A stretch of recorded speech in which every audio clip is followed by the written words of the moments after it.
Hello and welcome to Louis Philippe in Pursuit of Excellence. My guest today is easily the finest musician of our time.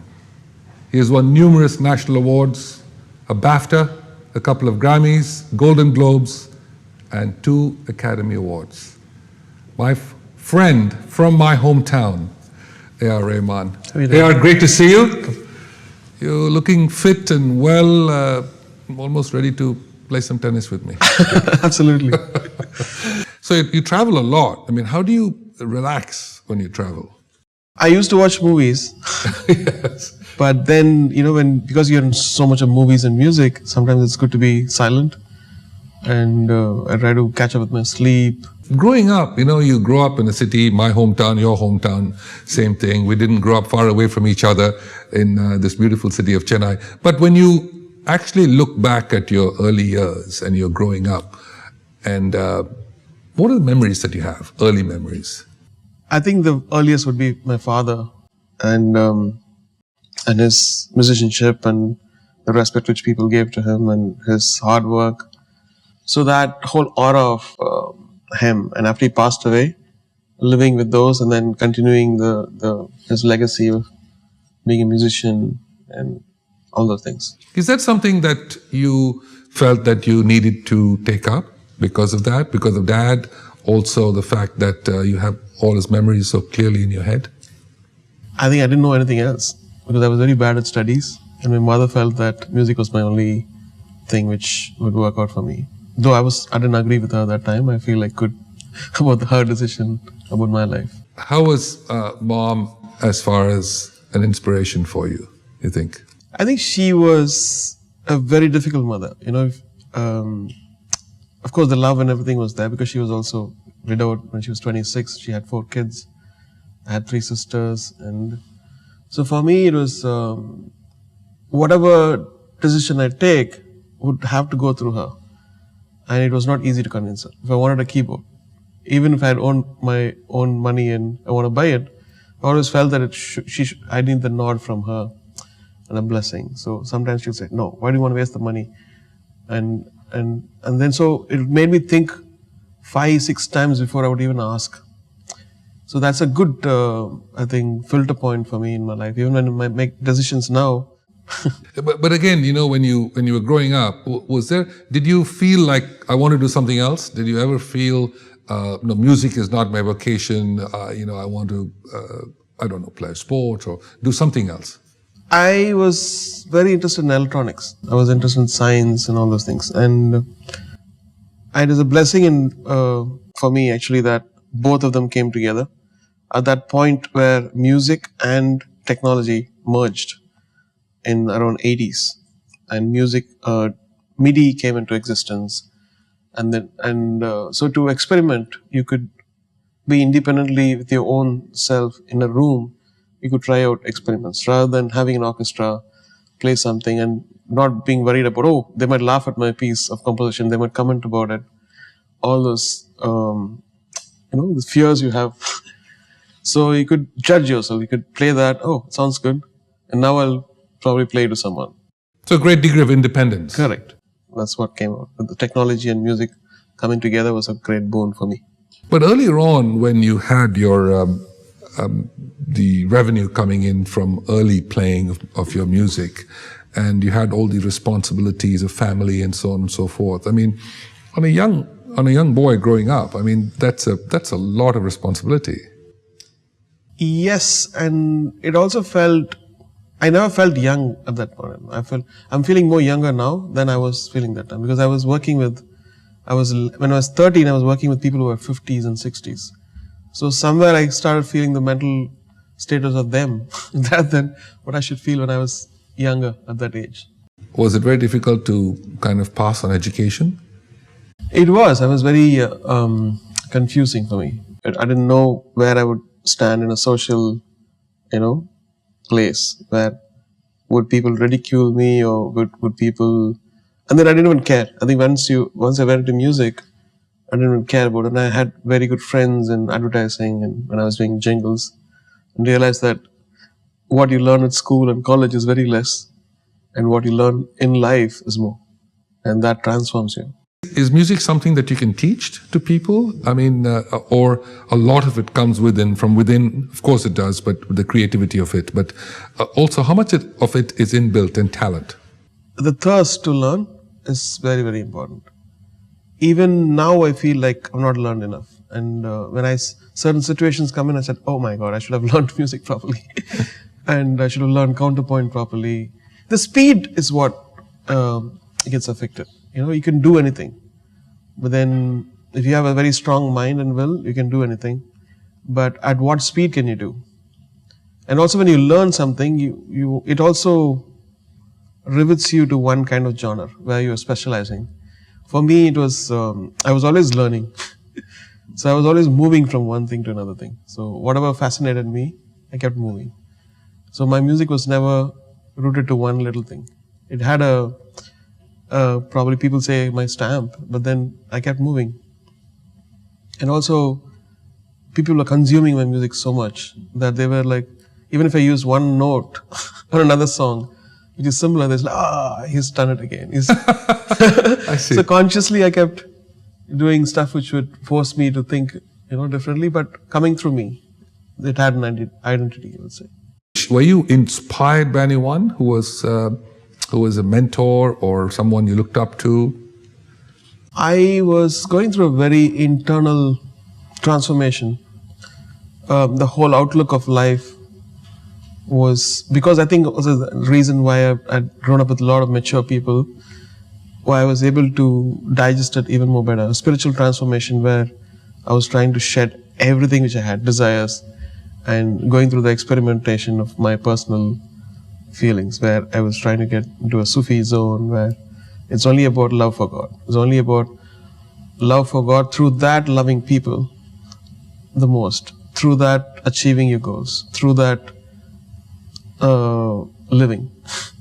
So it was going through another bigger source and coming back to me in a way, rather than going straightly falling in love with a girl or falling in love with property or falling in love with anything worldly. And because you know that life is short.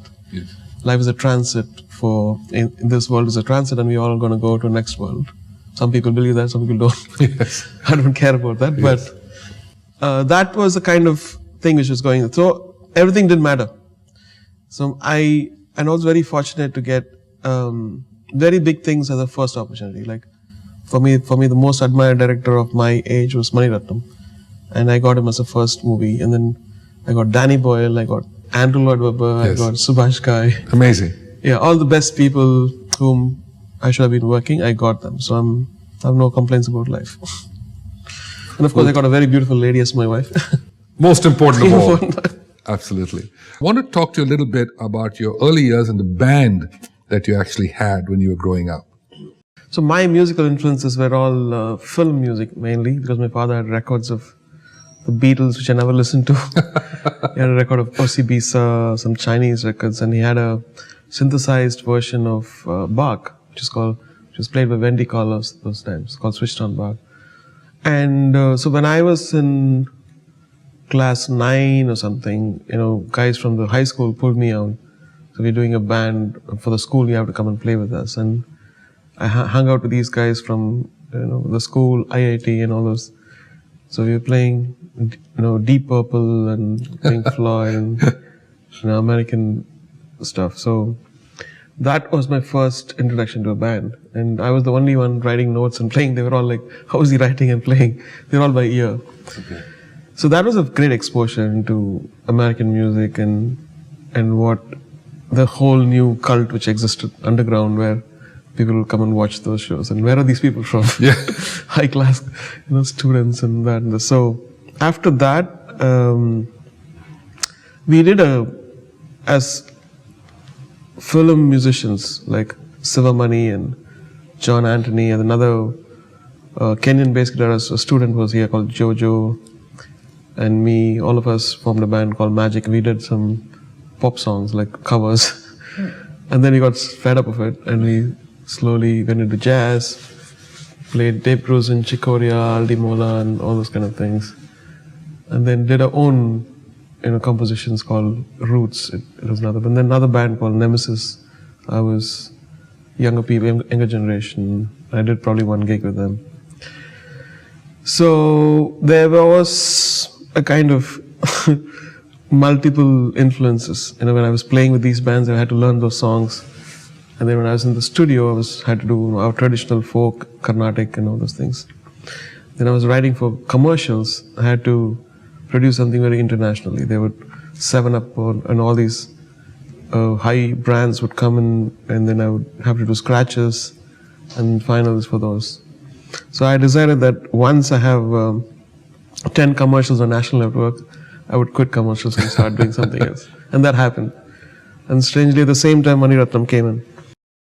How different was it, or how difficult was it to go from, say, regional movies to Bollywood movies and then to Hollywood movies? I mean, obviously, they are all films, they're all the creative, test your creative talent, but at the same time, they're very different from one another. I have to unlearn so many things to cross over. Some things which are very, very important here, people don't even care in another place. And things which are very, very important there, people don't care in another place. So to understand this took me probably a couple of years. But when you're working with a team, they guide you. I said, oh, this doesn't work. And it's like, why doesn't it work? It's probably very good. If I give it back to my place, they would grab it. And this is why it doesn't work. Because this is the sensibilities here, And that's probably the toughest part when you go from place to place. To mingle with a sensibilities that yet be special for them. That, they engage you as a composer, and what good are you going to bring to the project, and how that takes a while. It just freaks you out. Sometimes you don't even know where you get up, and you get up and you're in London, in a very cold place, and nobody there. Your whole entourage here in Chennai or in Mumbai, and there you have to do it all alone. And independent, there's no car waiting with a driver. You had to go take a cab. Of course, you can have all that. Yes. It's so expensive. Yes. So in a way, that is one huge thing which was a change for me. Trying to be independent without people pampering you, all over. And yet doing music, saving the energy for the music and making it special. We'll take a short break. We're talking to A.R. Rahman. We'll be right back.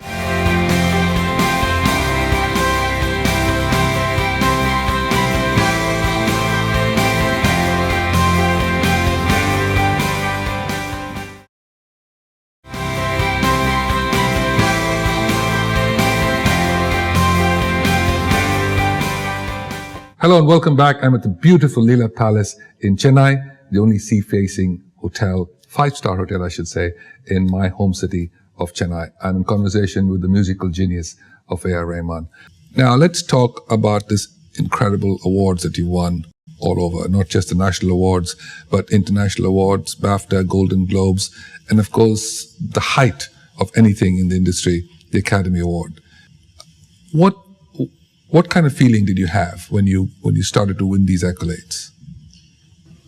I was just imagining destiny pushing me all over the place. So I was just numb. I didn't know how to feel because you could win, you could not win. I didn't want that to affect me. Whether I lost or win, I wanted to be in a stage where I was existing and not being affected by whatever happened that day. But luckily we won 2. Yes. And the after effects were horrible. Like next 6 months, we were just shaking hands with people, feeling tired of it, and nothing else mattered. And then just I think it's not an easy task. It's I would say it's very twist of destiny. I would say the whole focus of all the movies coming, depressing movies, and this Slumdog Millionaire coming in, Danny Boyle, and me almost refusing to do it because I didn't have time. And all these factors coming together, and finally it becomes the biggest hit in the world and giving a whole new identity to Indian music. Your success has been dramatic, obviously. If you look at young musicians today and what they are being offered and the technology, it's moved along as well, what would you say to them? I think they have to find their own voice. If they found their own inner voice, and the moment we try to do somebody else's, we become a mediocre. The moment we try, our limitations are sometimes our pluses. So sometimes that forces you to think in a way where there are many millions of ways to achieve a song, achieve greatness in art. So you find a different way. You don't have to, a classic example is Kumar Gandharva, the classical singer. He had a lung problem or something like that, so he couldn't sustain his notes. If you listen to his rendering, he would just make everything short. He wouldn't he will never sustain it because of his breathing problem. But that became a great style. You don't have to copy that because his limitation became a style of what he could amazingly do, and it was unique when he sang. And so I think all of us have limitations, and we should not think it's a limitation. So there's something else which is there, a plus within you, and then bring that out, and then you become totally different. When you look at lyrics today, or when you see a film, and how do you decide, one, you want to do it, and two, what about that inspires you to be able to then put music to it? I get inspired by a whole team. Suppose if they've done some of the work, I say, oh, they've done some great work, and then what could I be an addition, and we all go together to another place. And that excites me even more. And then the burden is reduced. You don't have to carry it on your shoulder, but you carry it together. And sometimes their work triggers me to do something nice, and sometimes my work triggers them to move away from what they're doing and do something else, which is interesting. Interesting. That's really, truly interesting. Unbelievable. What is left for A.R. Rahman in the road ahead, in his quest for excellence, in his pursuit of excellence? What's left for A.R.? Maybe I'll learn the more right things in future. Or maybe I would meet a teacher, maybe I will teach, or I don't know what. But as long as it's interesting path and keeps me engaged and keeps me motivated, I'll go, God willing. But do you feel that you are put here at this point in your life to be able to inspire the next generation? I don't even know. So far so good. And things are changing so fast. Things are becoming different. And if you just close your eyes, there's already a change which has happened. So it's nice to be in the change. A.R., you truly are the Mozart of Madras as far as we are concerned. We are so proud of you, just being from the same hometown as yourself. Delight to have you on the show. Thank you. A.R., thanks so much. God bless.